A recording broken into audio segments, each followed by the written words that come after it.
아브라함의 후손이며 다윗의 후손인 예수 그리스도의 족보입니다. 아브라함은 이삭을 낳고 이삭은 야곱을 낳았습니다. 야곱은 유다와 그의 형제들을 낳았습니다. 유다는 베레스와 세라를 낳았는데 이들의 어머니는 다말입니다. 베레스는 헤스론을 낳고 헤스론은 람을 낳았습니다. 람은 아미나답을 낳고 아미나답은 나손을 낳았습니다. 나손은 살몬을 낳았습니다. 살몬은 보아스를 낳았는데 보아스의 어머니는 라합입니다. 보아스는 오벳을 낳았는데 오벳의 어머니는 룻입니다. 오벳은 이새를 낳았습니다. 이새는 다윗을 낳고 다윗은 솔로몬을 낳았습니다. 솔로몬의 어머니는 우리아의 아내 밧세바였습니다. 솔로몬은 르호보암을 낳고 르호보암은 아비야를 낳았습니다.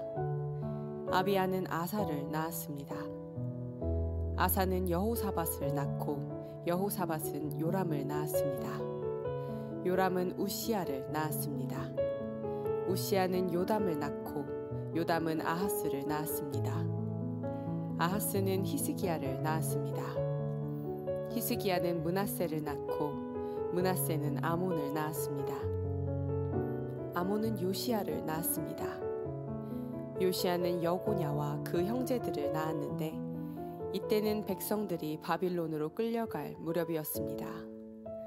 백성들이 바빌론에 포로로 끌려간 후에 여고냐는 스알디엘을 낳고 스알디엘은 수룹바벨을 낳았습니다. 수룹바벨은 아비훗을 낳고 아비훗은 엘리야김을 낳았습니다. 엘리야김은 아소르를 낳았습니다. 아소르는 사독을 낳고 사독은 아킴을 낳았습니다.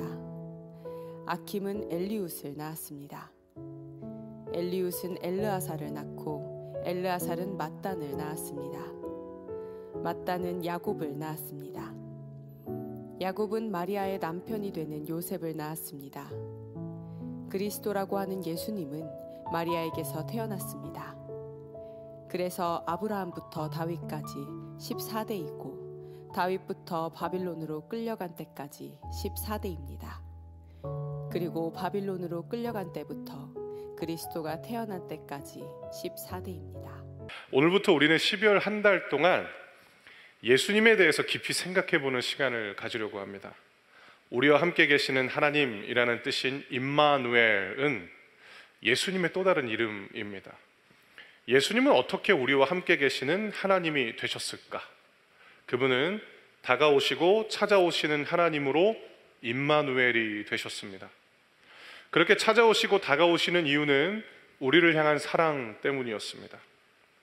사랑하시기 때문에 저 멀리 하늘에서 바라보는 것만으로는 만족이 되지 않기 때문에 예수님께서는 친히 사람으로 오셨습니다. 그리고 예수님은 우리처럼 인생을 사심으로 임마누엘, 즉 우리와 함께 계시는 하나님이 되신 것입니다. 이것이 의미하는 바에 대해서 히브리서라는 신약 성경은 히브리서 4장 14절부터 16절을 통해서 구체적으로 우리에게 설명해 주는데, 히브리서 4장 14절부터 16절 말씀 저와 우리 성도님들이 한 절씩 읽도록 하겠습니다. 제가 먼저 14절을 읽겠습니다. 우리에게는 하늘로 올라가신 대제사장이 계십니다. 그분은 바로 하나님의 아들 예수님이십니다. 그렇기 때문에 우리는 우리의 믿음을 굳게 지켜야 합니다. 15절, 우리의 대제사장은 우리의 연약한 부분을 알고 계십니다. 이 땅에 계실 때 그분은 우리와 마찬가지로 시험을 받으셨습니다. 그러나 결코 죄를 짓지는 않으셨습니다. 그러므로 하나님의 보좌 앞에 담대히 나아갑시다. 그곳에는 은혜가 있으며 우리는 때에 따라 우리를 도우시는 자비와 은혜를 받을 수 있습니다. 아멘. 히브리서 기자가 하늘로 올라가신 대제사장이다라고 소개하는 분은 예수님입니다. 히브리서 기자는 예수님을 영광스럽고 이 세상 누구와도 비교될 수 없는 하나님의 아들이라고 우리에게 전해줍니다. 그와 동시에 예수님은 우리의 연약한 점을 아시는 분이다라고 소개하기도 합니다. 왜 예수님께서는 우리의 연약함을 알고 계시는 분일까? 왜냐하면 예수님도 우리와 마찬가지로 인생으로 살아가셨고 살면서 겪게 되는 여러 어려움을 직접 겪으셨기 때문입니다. 그래서 예수님은 사람의 연약함을 아십니다. 사랑하는 성도 여러분, 예수님도 우리처럼 우셨습니다. 그분의 인생도 우리들이 살아가는 것처럼 언제나 웃음만 있었던 것은 아니었습니다. 억울한 일도 겪으셨고, 배신당하고 대중들의 열렬한 환호 못지않는 외면과 배척 그리고 비난도 감수해야만 하셨습니다. 그리고 예수님의 생애를 기록한 복음서를 읽어보신 분들은 아시겠지만, 예수님을 방해하고 죽이려 했던 이들은 당시 이스라엘 사회의 주류였습니다. 한두 사람만 우리를 미워하고 우리를 힘들게 해도 당장 그 자리 떠나고 싶은 게 사람 마음인데, 예수님은 사회 지도층으로부터 미움당하셨던 겁니다. 하루는 어떤 사람에게 예수님께서 당신의 상황이 어떠한지를 설명하는 부분이 있는데요, 예수님이 이렇게 말씀하세요. 여우도 굴이 있고 공중의 새도 둥지가 있지만 나는 머리 둘 곳이 없다. 이것은 나에게는 안정적인 거처가 없다라는 뜻이거든요. 여러분들은 이 말씀이 어떻게 다가오십니까? 이 말씀은 재정적인 어려움과 불확실한 미래에 대한 삶의 무게를 예수님은 지금 본인이 감당하고 있다라는 뜻입니다. 이처럼 예수님은 인생의 기쁨뿐만 아니라 고단함도 아시는 임마누엘이십니다. 바로 이 이유로 히브리서 기자는 우리에게 우리 삶의 아픔과 슬픔을 누구에게 쏟아내야 되는지 가르쳐 줍니다. 우리의 연약함을 다 아시는 예수님입니다. 그러면 우리의 연약함을 다 아시는 예수님께서 우리를 어디로 인도하느냐? 하나님의 은혜의 보좌 앞으로 인도하신다라는 약속을 우리에게 제시하는 겁니다. 오직 예수님만이 이 일을 정확하게 하실 수 있습니다. 왜냐하면 우리에게 찾아오신 하나님이시기에 예수님은 하나님의 마음과 우리의 마음, 두 마음을 다 정확히 아십니다. 사랑하는 성도 여러분, 히브리서 4장의 기록은 영원한 지속을 약속하는 현재형으로 기록되어 있는 것이 특징입니다. 그러므로 우리를 향한 임마누엘 예수의 사랑과 우리에게 약속된 임마누엘 예수의 은혜는 지금도 앞으로도 언제까지나 유효합니다. 소망하는 것은 2023년의 마지막과 다가오는 2024년의 시작을 우리와 함께 계시는 하나님인 예수님으로 가득 채우는 것입니다. 오늘은 그 첫 번째 시간으로 신약 성경의 시작이자 이 땅에 오신 예수님의 족보를 담고 있는 마태복음 1장 1절부터 17절 말씀을 살펴보도록 하겠습니다. 먼저 마태복음 1장 1절 말씀을 저와 우리 성도님들이 한 목소리로 읽겠습니다. 1절입니다. 시작. 아브라함의 후손이며 다윗의 후손인 예수 그리스도의 족보입니다. 아멘. 아니 목사님, 설마 1절부터 17절까지 모든 족보 다 다루시나요? 그렇지 않아요. 다 다루진 않을 건데 이 1절은 굉장히 중요합니다. 왜냐? 신약 성경을 여는 마태복음 1장 1절은 예수는 누구인가에 대한 답변으로 시작하고 있기에 이 마태복음 1장 1절은 신약 성경 전체를 조망하는데 굉장히 중요한 열쇠이기도 합니다. 예수님은 아브라함의 후손이며 다윗의 후손입니다. 이것이 바로 예수는 누구인가에 대한 신약 성경의 1차적인 답변입니다. 예수는 아브라함의 후손이요 다윗의 후손입니다. 아브라함의 후손과 다윗의 후손이라는 이 신약 성경의 첫 페이지는 우리로 하여금 구약 성경의 두 인물의 삶에 대해서 회고하게 합니다. 바로 아브라함과 다윗입니다. 먼저 아브라함을 생각해 보실까요? 아브라함은 한 사람을 통해 한 민족과 아브라함의 자손들로 이루어진 한 민족을 통해서 모든 족속이 하나님의 복을 누리게 될 것이다라는 약속을 받은 인물이었습니다. 복을 쫓는 인생이 아니라 하나님께서 아브라함에게 말씀하시죠. 너는 복이다. 즉 너는 복이 되어서 하나님의 축복의 통로로 살아가라. 이것이 바로 아브라함에게 주어진 사명, 즉 인생 미션이었습니다. 아브라함의 인생을 가득 채우는 하나님의 변함없는 은혜는 여러 위기 속에서도 하나님의 약속은 결국 실현된다라는 것을 보여줍니다. 이 일을 이루신 분은 신실하신 하나님이십니다. 하나님이 신실하시다라는 뜻은 어떤 의미이냐면 변함없고 성실하다라는 뜻입니다. 하나님은 변함없고 성실하시기에 그분은 신뢰할 만한 분이신 겁니다. 하나님은 이 아브라함이라는 한 인생을 통해서 당신이 어떠한 분이신지 우리에게 말씀해 주시면서 성경을 읽는 독자들로 하여금 당신 하나님을 향한 믿음을 당당히 요구하고 계십니다. 아브라함을 통해 자신을 보여주시는 하나님은 신실하신 분이시며 또 어떤 분이신가? 그분은 특정한 소수에게만 복을 주시기 원하는 분이 아니라 한 사람을 통해서 모든 나라에게 복 주시길 원하시는 신뢰할 만한 분이십니다. 어쩌면 아브라함은 이 약속을 받을 때 그것이 구체적으로 무엇을 의미하는지 정확히 알지 못했을 수 있습니다. 창세기 22장 18절 말씀인데요, 이 본문은 제가 우리 성도님들에게 읽어드릴게요. 창세기 22장 18절 말씀. 네가 나에게 복종하였으므로 내 자손을 통해 땅 위의 모든 나라들이 복을 받을 것이다. 아멘. 18절에 기록된 아브라함의 자손은 한 사람을 가리키는 거예요. 단수예요. 자손들이 아니라 자손이에요. 이 한 사람을 통해서 하나님은 아브라함에게 약속하시는 거죠. 땅 위의 모든 나라들이 복을 받을 거야. 마태복음 1장 1절은 이 말씀에 연결되어 우리에게 이렇게 증언하는 거죠.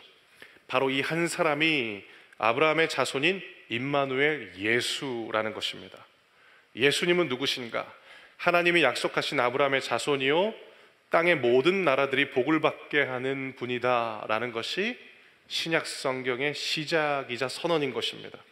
이 복은 삶의 궁극적인 갈증이 해소되는 참 만족입니다. 그리고 인간이 마주할 수밖에 없는 개인의 죽음 또는 누군가의 죽음을 향해서 영원한 생명이 존재한다라는 복된 소식의 선언이요 모든 사람이 갖고 있는 불안과 외로움에 대한 해답입니다. 그분이 바로 예수님입니다. 오직 예수님만이 자신 있게 모든 이들을 향해 이렇게 말씀하실 수 있습니다. 당신도 초대받았다. 혹시 이 자리에 나는 어디에 가도 그다지 환영받지 못한다라는 생각을 하는 분들이 계십니까? 존재감이 별로 없어서 내가 오든 오지 않든 아무도 나를 신경 쓰지 않는다 생각하면서 어디 한 곳에 쉽게 마음을 못 주는 분이 이 자리에 계십니까? 낯설고 어색한 것이 싫지만 그럼에도 불구하고 익명성이 보장된 곳을 편안해하는 분들도 계실 겁니다. 그 모든 분들에게 말씀드립니다. 여러분 너무너무 잘 오셨습니다. 왜냐하면 바로 여기에 우리와 함께 계시는 하나님, 즉 아브라함의 자손이신 예수님이 계시기 때문입니다. 존재감은 우리를 존재하게 하신 하나님이 부여하시는 것입니다. 그리고 우리가 환영받는 인생이 되게 하시는 것도 한 사람을 통해 모든 이들에게 복을 주시고자 하는 하나님입니다. 하나님은 그 일을 아브라함의 자손인 예수님으로 하시기로 정하셨습니다. 사랑하는 성도 여러분, 여러분들한테 두 가지 말씀을 나누고자 합니다. 첫 번째는 감사이고 두 번째는 다짐입니다. 제가 이번 가을 학기를 시작하면서 청년 공동체 성도님들을 신방하기 위해서 시간을 나누고 또 셀 신방을 들어가면서 우리 교회에 어떻게 오게 됐고 또 어떻게 지금까지 공동체 생활을 하고 있는지 물어봤어요. 참 신기한 건 뭐냐면 설교가 좋아서 왔다, 설교가 좋아서 정착하게 됐다라는 말은 없었고요. 그런 얘기는 없었고요. 공통점이 뭔지 아세요? 여러분들이 잘 대해줬대요. 셀장님들, 임원단들, 또 매주 웰컴하는 안내팀들, 수련회를 갔는데 내가 좀 뻘쭘해하면 누군가가 와서 말을 걸어줬다라는 거예요. 그리고 어떤 그룹이 식사를 하러 가는데 본인도 갈까 말까 이렇게 망설이고 있는데 야, 너도 같이 가자 해서 자기를 데려가 줬다라는 거예요. 그렇게 해서 지금까지 우리 공동체에서 함께 할 수 있었다라는 거죠. 너무 신기했어요. 한 사람을 신방할 때도 그런 얘기를 하고 셀 전체를 신방할 때도 그 똑같은 이야기를 하는 거죠. 지난 석 달 동안. 여러분 너무너무 감사해요. 여러분 그게 교회예요. 교회는 환대하는 곳이에요. 교회는 이유를 묻지 않고 예수님이 우리에게 그렇게 가르쳐 주셨기 때문에 환영하는 곳이 교회여야 됩니다. 여러분들은 지금 교회로 살고 계시는 거예요. 너무너무 감사해요. 여러분들을 통해서 하나님은 지금 하나님의 생명들을 구원하고 계시는 거죠. 여러분 너무너무 잘하고 계세요. 그러나 그럼에도 불구하고 우리가 다짐해야 될 것이 있습니다. 그것은 무엇이냐면, 우리 공동체를 공동체 되게 하시는 분은 아브라함의 자손이신 예수님입니다. 오직 그 예수님만이 자신과 성향이 다른 인물이라 할지라도 당신도 초대받았다라고 자신 있게 말씀하실 수 있는 분이기 때문입니다. 사랑하는 성도 여러분, 예수님을 주목하십시오. 우리가 예수님을 주목할 때 은혜의 사각지대는 사라지게 될 것이고, 우리가 예수님을 주목할 때 이 공간 가운데 낯선 이들은 없어지게 될 것이며, 예수 이름으로 말미암는 참된 주 안에서의 가족 공동체가 되는 것입니다. 우리들의 자랑은 우리들의 문화가 아니며 우리들의 자랑은 언제나 그리스도 예수인 것입니다. 그러므로 여러분을 예수님의 이름으로 축복하고 다시 한번 환영합니다. 여기에 계신 모든 분들, 심지어 나는 어디에도 초대받거나 환영받지 못하는 사람이라 생각하는 분들도 예수님이 지금 초대하셨습니다. 예수님을 통해 구약 성경에서 신약 성경으로 바뀐 것처럼 예수님의 초대에 응하는 지금 이 순간부터 여러분은 이전과는 완전히 다른 인생으로 바뀌게 됩니다. 그것이 임마누엘 예수를 통한 하나님의 새 창조인 것입니다. 이번에는 다윗이라는 인물에게 주신 다윗의 자손에 대한 약속을 중심으로 여러분들과 함께 성경을 살펴보도록 할 텐데요, 사무엘하 7장 8절부터 16절 말씀, 이 말씀도 저와 우리 성도님들이 한 절씩 읽도록 하겠습니다. 제가 8절을 읽고 그 다음에는 여러분들이 이렇게 한 절씩 읽을게요. 너는 내 종 다윗에게 전하라. 나는 내가 양떼를 따라다닐 때 풀밭에서 너를 데리고 와서 내 백성 이스라엘의 지도자로 세웠다. 9절.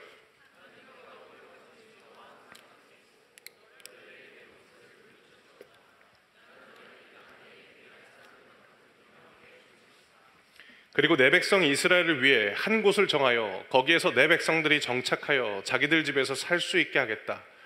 악한 백성이 전처럼 그들을 괴롭히지 못할 것이다. 그래서 그들이 더 이상 옮겨 다니지 않게 하겠다.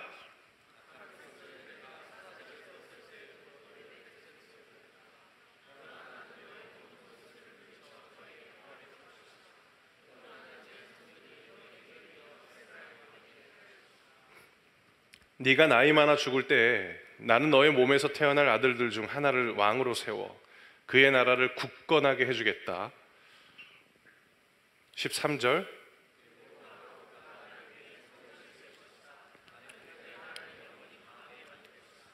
나는 그의 아버지가 되고 그는 나의 아들이 될 것이다. 만일 그가 죄를 지으면 다른 사람을 채찍과 막대기로 삼아 그에게 벌을 줄 것이다.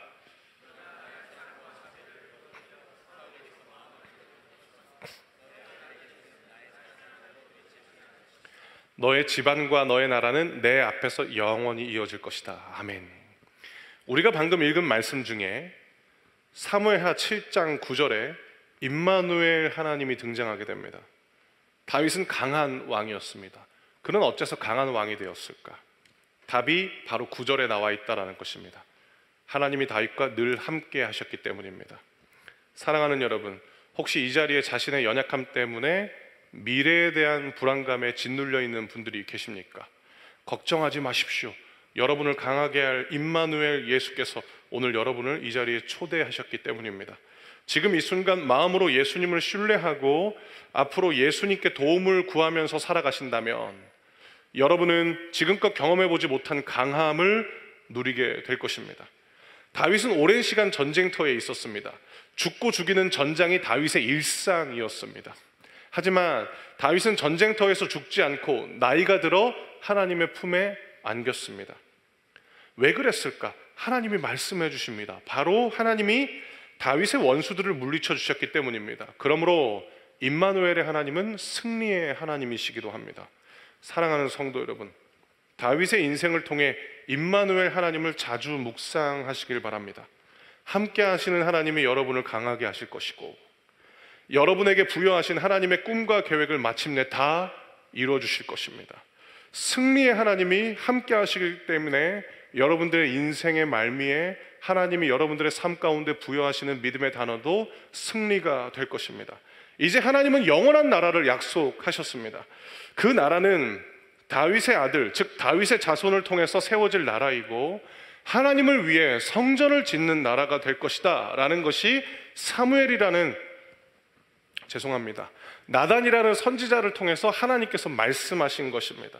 그런데 구약 성경에 기록된 이스라엘의 후기 역사는 하나님의 약속과는 너무도 달라 보이는 비참한 결말로 끝나게 됩니다.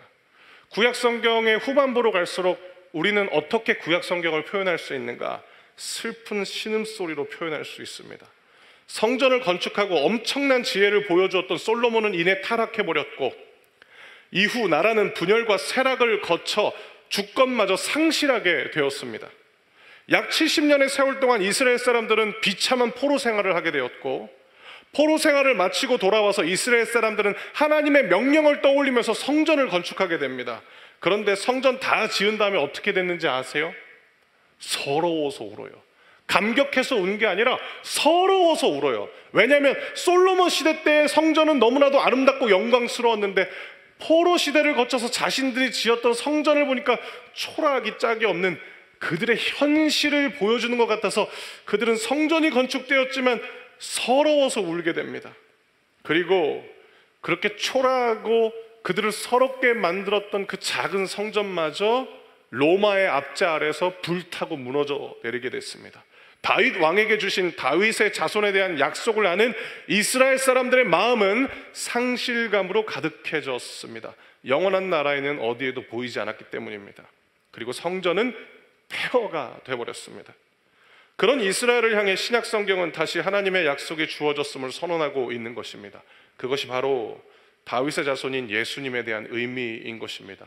그리고 이 약속은 이스라엘 민족뿐만 아니라 임마누엘 예수를 찾는 모든 이들에게 주어졌습니다. 그 증거가 바로 복음서에 기록된 가난하고 소외된 자들, 유대인들은 물론이요 심지어 로마 군인들에게까지 주어지는 치유와 회복의 사건이 바로 그 증거입니다. 예수를 찾는다면 상실해버린 것 같은 그 다윗의 자손에게 주어진 하나님의 은혜가 주어지는 것처럼 오늘 이 약속의 말씀은 다시금 우리를 임마누엘 예수 앞으로 초대하고 있는 것입니다. 예수를 부른다면 여러분들에게 하나님의 회복이 다시금 주어지는 것입니다. 사랑하는 성도 여러분, 사실 여러분은 욕심과 소망을 분별하실 수 있어요. 분별하실 수 있어요. 분별이 어려운 게 아니라 돌이키는 게 어려운 것입니다. 허황된 욕망과 하나님이 주신 꿈의 차이도 여러분들은 아실 수 있습니다. 다만 인정하기 싫을 뿐입니다. 둘의 결정적인 차이는 하나님이 계시냐 계시지 않느냐와 하나님이 중심에 계신가 아니면 주변에 계신가의 차이입니다. 만일 하나님이 계신 소망이요 하나님이 중심에 계신 소원이라면 그것은 예수님을 통해서 결국은 이루어지게 될 것입니다. 왜냐하면 하나님이 약속하셨기 때문입니다. 절망과 낙심을 믿지 마십시오. 그리고 오래도록 쌓인 시간의 크기와 무게에 짓눌리지도 마십시오. 다윗의 자손인 예수님을 믿고 삶의 무게는 다 떨쳐버리시길 바랍니다. 다른 존재에게 여러분의 행복과 안녕을 결코 의존하거나 구하지 마십시오. 그들은 들어줄 힘도 없습니다. 예수님께 여러분에게 찾아온 하나님의 소망과 소원을 구하십시오. 그러면 여러분은 다윗의 자손 임마누엘 예수님을 만나시게 될 겁니다. 보고 싶은 삶이 있는 분들은 안 못 보는 자들을 고치신 예수님을 찾으시길 바랍니다. 그리고 나아갈 힘이 없는 사람들은 걷지 못하는 자들을 일으키시는 예수님께 나에게도 힘을 달라고 기도하시길 바랍니다. 다 끝났다고 내 인생에 별 소망이 없는 것 같아서 그저 죽지 못해 산다라는 비관적인 말을 그냥 입에 담고 사시는 분들이 계시다면 예수님의 이름을 전하면서 다시 한번 말씀드립니다.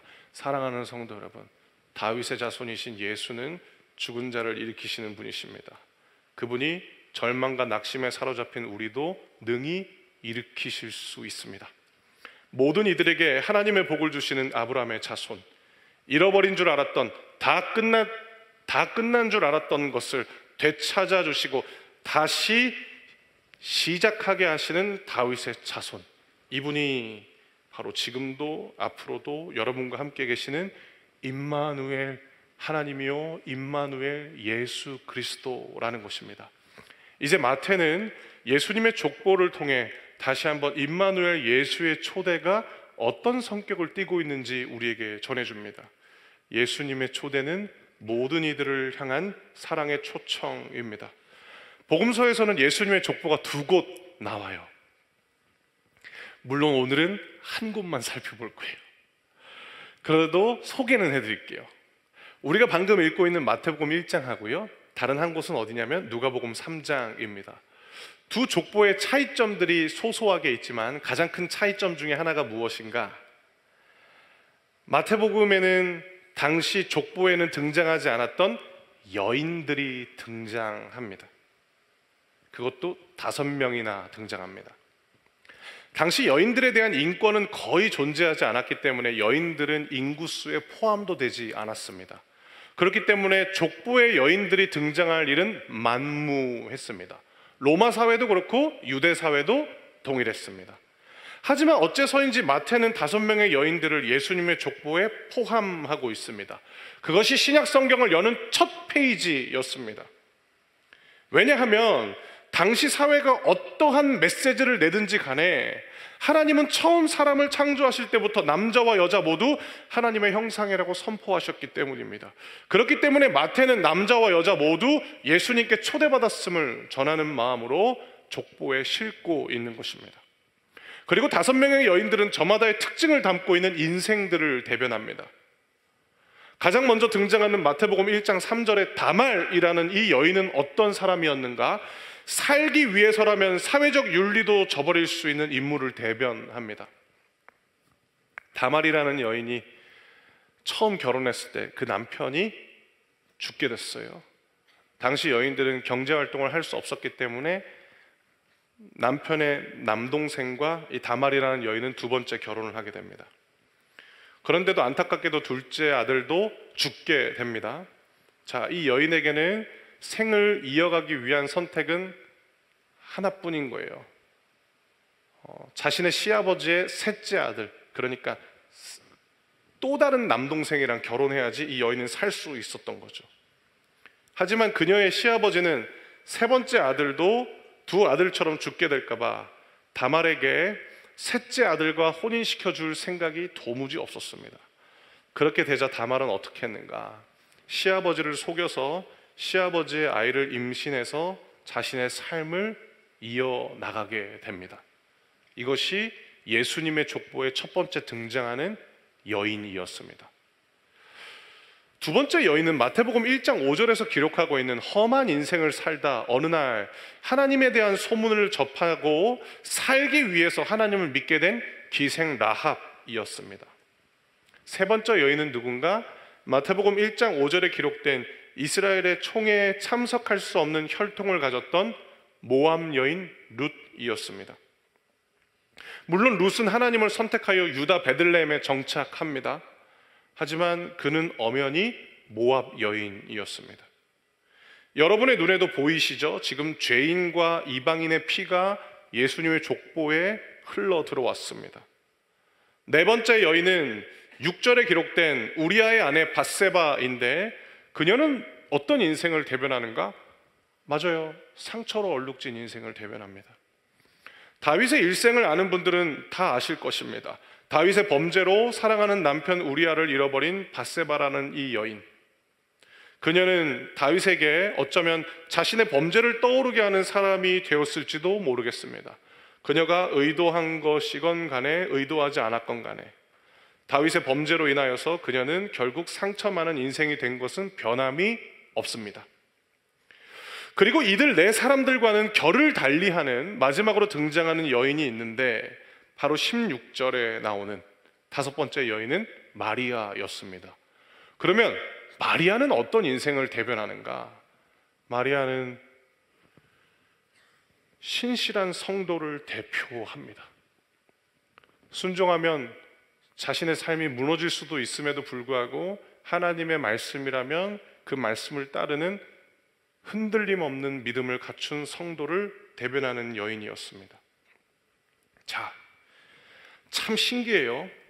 예수님을 향해서 복음서의 소개 중에 대표적인 게 무엇이냐면 거룩하고 순결하대요.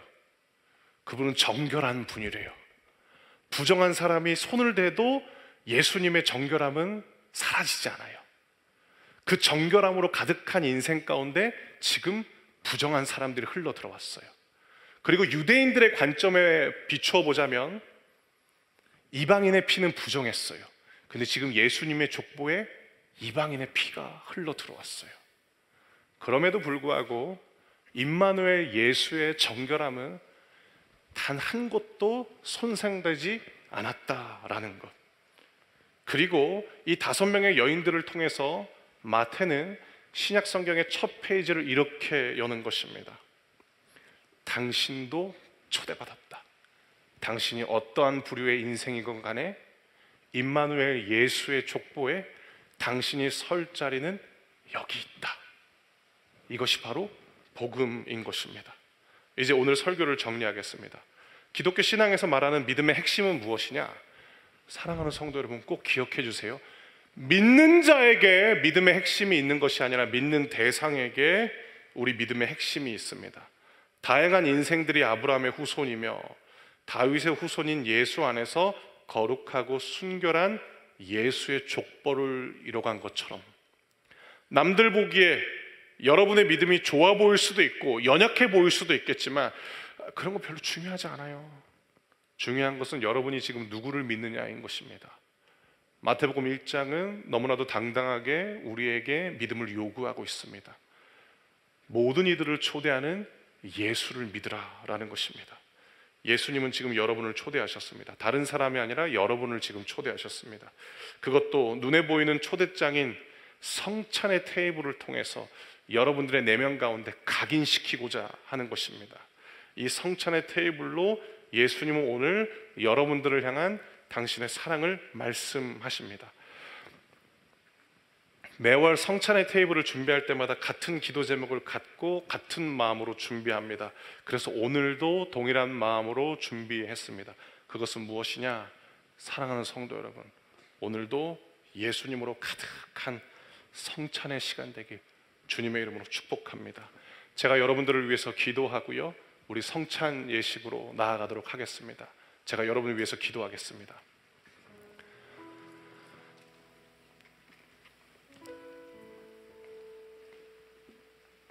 하나님,